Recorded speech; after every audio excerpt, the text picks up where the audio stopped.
हरे कृष्ण। श्रीमद् भगवद गीता की जय। जगद्गुरु श्रील प्रभुपाद की जय। हरे कृष्ण। सुस्वागतम सबाई के नित्यम गीता कथामृतम धारावाहिक सीरीजे आज के 17तम दिवस एर मध्य আমরা 3-4 दिन प्राय 5 दिन আমরা कंटिन्यू करिनी सामयिक व्यस्ततार कारणे सेजন্য आंतरिकভাবে দুঃখিত। তো এর আগে আমরা পড়েছি 26 নম্বর শ্লোক পর্যন্ত, যেটা 21 থেকে 27 নম্বর শ্লোক।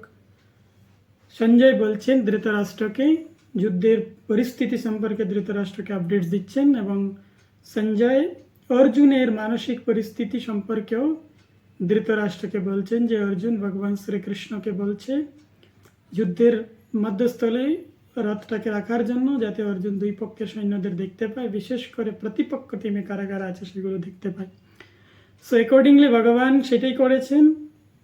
দুই পক্ষের সৈন্যদের মাঝখানে রথ নিয়ে অর্জুনকে দেখিয়েছেন এই তোমার গুরুদেব পিতামহ সবাই এখানে আছেন। সো অর্জুন সবাইকে দেখার পরে অর্জুনের রিয়াকশন কি হচ্ছে সেটা হচ্ছে আজকের শ্লোকে আমরা দেখতে পাবো।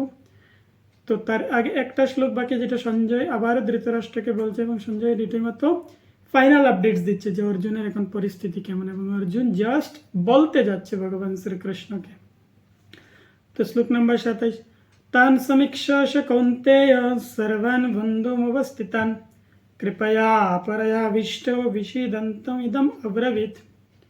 যখন কুন্তিপুত্র অর্জুন সকল রকমের বন্ধু আত্মীয় স্বজনদের যুদ্ধক্ষেত্রে অবস্থিত দেখলেন, তখন তিনি কৃপাবিষ্ট বিষণ্ণ হয়ে বললেন। এই কথাটি বলেছে ধৃতরাষ্ট্রকে সঞ্জয়, বলছে কুন্তিপুত্র অর্জুন। কুন্তিপুত্র অর্জুন কেন বলেন? কারণ কুন্তি দেবীও খুব দয়ালু, অত্যন্ত সফট হৃদয়ের একজন মহিলা বা দেবী মাতা, এবং কুন্তিপুত্র অর্জুন স্বাভাবিকভাবেই মায়ের গুণ অর্জুনের মধ্যে আছে, এবং আত্মীয় স্বজনদের প্রতি তাদের সবসময় একটা প্রেম থাকে, যেটা বারবার প্রমাণিত হয়েছে এই মহাভারতে, যে পাণ্ডবরা তাদের স্বজনদের প্রতি অত্যন্ত দয়ালু এবং প্রেমিক। তো সেই ক্ষেত্রে অর্জুন কি করছে? বন্ধু এবং আত্মীয় স্বজন সমস্ত, আমরা পূর্বে ডিসকাস করেছি, সমস্ত প্রকারের আত্মীয় স্বজন এখানে আছে, ছোট থেকে বড়, একদম পৌত্র থেকে শুরু করে পিতামহ পর্যন্ত সব লেভেলে সব ক্লাসের রিলেটিভ এখানে আছে। তো সেই সূত্রে সমস্ত প্রকারের রিলেটিভসদের দেখে অর্জুন বিষণ্ণ হয়ে গেছে। খুব স্বাভাবিক কথা বিষণ্ণ হওয়ার। ভক্ত 1 নম্বর, 2 নম্বর হচ্ছে ভগবানের সাথে আছে, 3 নম্বর হচ্ছে তার মধ্যে শুরু থেকেই বিশেষ দয়া এবং অনুকম্পা আছে। সাধারণ জীবের প্রতি অর্জুনের যে অনুকম্পা আছে, সেই ক্ষেত্রে মিত্র এবং পরিবারের লোকেদের প্রতি কি বলার আছে। তো এইটা হচ্ছে কি অর্জুনের পরিস্থিতি। সঞ্জয় ধৃতরাষ্ট্রকে বলছে। এবার অর্জুন বলছে কত নম্বর শ্লোক? 28 নম্বরে অর্জুন ডাইরেক্টলি কৃষ্ণকে উদ্দেশ্য বলছে कि दृष्ट्वेमं स्वजनं कृष्ण युजुत्सुं समुपस्थितं सीदन्ति मम गात्राणि मुखं च परिशुष्यति। তো অর্জুন তার ব্যক্তিগত সিচুয়েশন, ব্যক্তিগত মানসিক এবং শারীরিক, ফিজিক্যাল এক্সটার্নাল এবং ইন্টারনাল দুইটাই পরিস্থিতি কৃষ্ণকে এক্সপ্লেইন করছে কিভাবে তার এখন কি কি হচ্ছে, বা তার এখন এই যুদ্ধ না করার জন্য বিশেষ বিশেষ কারণ অর্জুন প্রদর্শন করবে। 28 থেকে মূলত 28 থেকে 46 পর্যন্ত এই যে শ্লোকগুলো আছে সবগুলোই অর্জুন এখন যুদ্ধ না করার জন্য ভগবানকে যুক্তি উপস্থাপন করবে। এবং যুক্তিগুলোর মধ্যে 5টা বিশেষ যুক্তি আছে। তার প্রথম যে যুক্তি সেটা হচ্ছে করুণা। এবং করুণা কেন? কারণ সামনে আত্মীয় স্বজনরা আছে, এবং এটা খুব স্বাভাবিক একটা ব্যাপার যে আত্মীয় স্বজনদের প্রতি করুণা হবে, কারণ এদের মৃত্যু আমাকে দেখতে হবে। কেউ চায় না নিজের পরিজনদের মৃত্যু দেখবে, যদি ওরা শত্রুপক্ষ বা যদি ওরা অধর্মকে গ্রহণ করেছে। তারপরেও অর্জুন এবং পাণ্ডবরা অত্যন্ত ধার্মিক এবং ভগবত ভক্তি পরায়ণ হওয়ার কারণে তাদের নিজের পরিবারের লোকের প্রতি করুণা এবং অনুকম্পা সদা সর্বদা ছিল, আছে এবং থাকবে। সেই সূত্রে অর্জুন কি বলছে? স্বীদন্তি মম গাত্রাণি। প্রথম কথা কি বলছে? দৃষ্ট্বা তু স্বজনম কৃষ্ণ। দৃষ্ট্বা মানে এদেরকে দেখে, ইমম মানে এই সমস্ত, স্বজনম আত্মীয় স্বজনদের দেখার পরে কি হচ্ছে? যুজুৎসুম। যুজুৎসুম মানে এরা কি করতে এসছে? যুদ্ধ অভিলাষী নিজের আত্মীয় স্বজনদের দেখে কি হচ্ছে? সৈদন্তি, আমার মন অবসন্ন হয়ে গেছে, খুব খুব দয়া হৃদয় থেকে। মম গাত্রাণি, আমার শরীর কি হচ্ছে? শরীরের অঙ্গ প্রত্যঙ্গ শুকিয়ে যাচ্ছে, শরীরের অঙ্গ প্রত্যঙ্গ একদম শুকিয়ে যাচ্ছে, শরীর কাঁপছে। কেন? কারণ সেই অর্জুন মহাযোদ্ধা, মহান ধনুর্ধর, কিন্তু একই অর্জুন যখন নিজের আত্মীয়দের মৃত্যু বিবেচনা করছে যে একটু পরে এদের মৃত্যু হবে, এখানে এই যুদ্ধে এরা সবাই থাকবে না, অনেক আত্মীয় স্বজনদের হারাতে বসেছে, সেই সময় অর্জুনের মধ্যে কি এক বিশেষ কৃপা, বিশেষ দয়া উদ্ভব হয়। সেই দয়া থেকে অর্জুন বলছে কি, এবং একদম প্র্যাকটিক্যালি অর্জুন এক্সপেরিয়েন্স করছে, শীদন্তি মম গাত্রাণি, আমার সারা শরীর কাঁপছে, শরীর জল জল করছে। কেন? কারণ যুদ্ধাবিলাসী আমার পরিবারের লোকজন। তো পরের শ্লোকে অর্জুন আবার বলছে, বেপতুশ্চ শরীরে মে রুম হর্ষশ্চ জায়তে গান্ডিবম শ্রম শতে হস্তা ত্বক চৈব পরিদয়তে।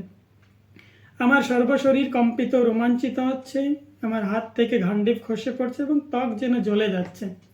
অর্জুনের পরিস্থিতি এইটা, এক্সটার্নাল পরিস্থিতি কিভাবে, তার হাত থেকে তার ধনুষবাণ পড়ে যাচ্ছে, যেটা দেবতাদের দেওয়া একটা বিশেষ অস্ত্র, সবচেয়ে পাওয়ারফুল অস্ত্র ছিল এই মহাভারতের যুদ্ধে তখন।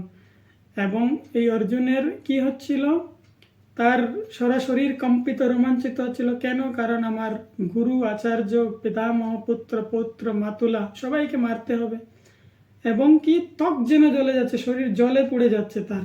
তো সেই ক্ষেত্রে অর্জুনের এইরকম পরিস্থিতি হচ্ছে। দেন অর্জুন কি বলছে, ন চ শুক্লম অবস্থাতুম ভ্রমতি বচ্চময়ী মনঃ নিমিত্তানি চ পশ্যামি বিপরীতানি কেশব। হে কেশব, এখন আমি আর স্থির থাকতে পারছি না, অস্থির হয়ে গেছে বেচারা। আমি আত্মবিস্মিত হচ্ছি, নিজের সেন্স সে হারিয়ে ফেলছে, তার স্মৃতি শক্তি দুর্বল হয়ে যাচ্ছে এবং চিত্ত উদ্ভ্রান্ত হচ্ছে, মন স্থির নয়। স্বাভাবিক। কেশী দান, হে কেশী দানব হন্ত শ্রীকৃষ্ণ, আমি কেবল অমঙ্গল সূচক লক্ষণ সমূহ দর্শন করছি। দুটো পয়েন্ট, একটা হচ্ছে অমঙ্গল দর্শন করছে অর্জুন, কেন? কারণ পরিবারের সবাইকে হত্যা করতে যাচ্ছে এই যুদ্ধে, নিজে রাজ্যের লোভ করে যুদ্ধে আসছে এবং পরিবারের লোকেদের হত্যা করে যুদ্ধে বিজয়ী হয়ে যুদ্ধ বুক করবো বা রাজ্য বুক করবো, এই জন্য সে একটা অমঙ্গল সূচক সাইন দেখতে পাচ্ছে। এবং ভগবানকে এই মুহূর্তে কি বলছে, ভগবানকে বলছে কেশব। কেশব মানে কেশী দানব হত্যাকারী।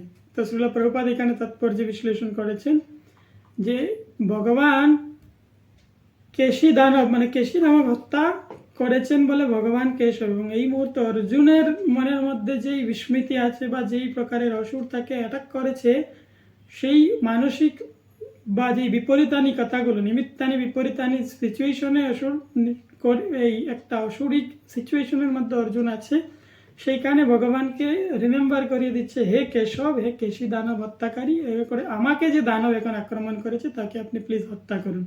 একটা তাৎপর্য পর্ব একটু। অর্জুন অনুভব করেছিলেন সেই যুদ্ধের পরিণতি হচ্ছে কেবল স্বজন হত্যা এবং শত্রু নিধন করে যুদ্ধ লাভ করার মধ্যে কোনো সুখ তিনি পাবেন না। এখানে নিমিত্তানি বিপরীতানি কথাগুলো তাৎপর্যপূর্ণ। মানুষ যখন নিরাশা ও হতাশার সম্মুখীন হয় তখন সে মনে করে আমার বেঁচে থাকার তাৎপর্য কি। শ্রীকৃষ্ণের ইচ্ছাতেই অর্জুন তার প্রকৃত স্বার্থ বিষয়ে অজ্ঞতা প্রদর্শন করেছেন। তো এইটা হচ্ছে একটা প্রপাত একটা রিজন দিয়েছেন যে কৃষ্ণের ইচ্ছাতেই অর্জুন এরকম পরিস্থিতি গিয়েছেন। কারণ অর্জুন যদি এরকম একটা কঠিন সিচুয়েশনের মধ্যে দিয়ে যান এবং অর্জুন যদি পুরোপুরি বিকারগ্রস্ত হন, ভগবানের চরণে সারেন্ডার গ্রহণ করবেন এবং ভগবান অ্যাকর্ডিংলি ভগবদ গীতা শ্রবণ করাবেন। লাস্ট শ্লোক এই করুণার মধ্যে থেকে, ন চ শ্রেয়স অনুষ্পশ্যামি হত্বা স্বজনম আহবে ন কাঙ্ক্ষে বিজয়ম কৃষ্ণ ন চ রাজ্য সুখানি চ। অর্জুন কি বলছে এইখানে, হে কৃষ্ণ, যুদ্ধে আত্মীয় স্বজনদের নিধন করা শ্রেয়স্কর দেখছি না, আমি যুদ্ধে জয়লাভ চাই না, রাজ্য এবং সুখ ভোগও কামনা করি না। পুরোপুরি একদম গিভ আপ করে দিয়েছে অর্জুন, এই জায়গাতে অর্জুন পুরোপুরি ছেড়ে দিয়েছে। কেন? কারণ তার দয়া এবং ভক্তদের দয়া যখন চরম পর্যায়ে পৌঁছে যায় তখন সব কিছু সে একদম ব্রেক, গিভ আপ করার সিদ্ধান্তে পৌঁছায় যে আমি প্রয়োজন হলে নিজেকে আমি অ্যাডজাস্ট করবো, কম্প্রোমাইজ করে দেবো, বাট আমি কোনো ধরনের ঝগড়া, লড়াই কিংবা সংঘর্ষে যেতে চাইছি না। এক্স্যাক্টলি অর্জুন তাই করেছিল। এইরকম একটা পরিস্থিতিতে যুদ্ধ ঘোষণা হওয়ার পরে শঙ্খধ্বনি হয়ে গেছে, দুই দলের মধ্যে একদম সেনা পর্যবেক্ষণ হয়ে গেছে, সেনা একদম বিন্যাস করা হয়ে গেছে।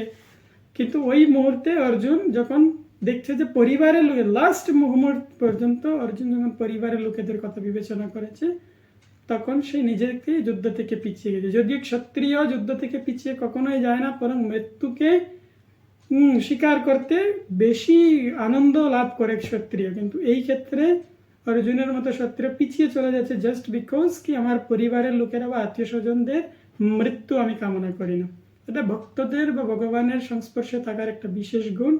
এবং ভক্ত এই জন্যই অত্যন্ত কৃপালু এবং দয়ালু। ভক্ত ক্ষমাশীল হয়, ধৈর্যশীল হয় এবং সমস্ত কি বলে যেই ত্যাগ সেটা নিজে স্বীকার করে অন্যদের ভালো থাকার বা অন্যদের ভালো করার বা অন্যদের মঙ্গল কামনা করাই হচ্ছে ভক্তদের একমাত্র উদ্দেশ্য। তো অর্জুন যেই 28 থেকে 46 পর্যন্ত শ্লোকগুলোতে যে বিশেষ বিশেষ রিজন দিয়েছিলেন, তার মধ্যে 28 থেকে 31 পর্যন্ত শ্লোকগুলো হচ্ছে অর্জুনের দয়া বা করুণার ফল। আমরা পরের শ্লোকগুলোতে জানবো 46 পর্যন্ত অর্জুন আরও কী কী রিজন দিচ্ছেন যুদ্ধ না করার জন্য। হরে কৃষ্ণ। Thank you. জগৎগুরু শিল প্রভুপাদ কি জয়।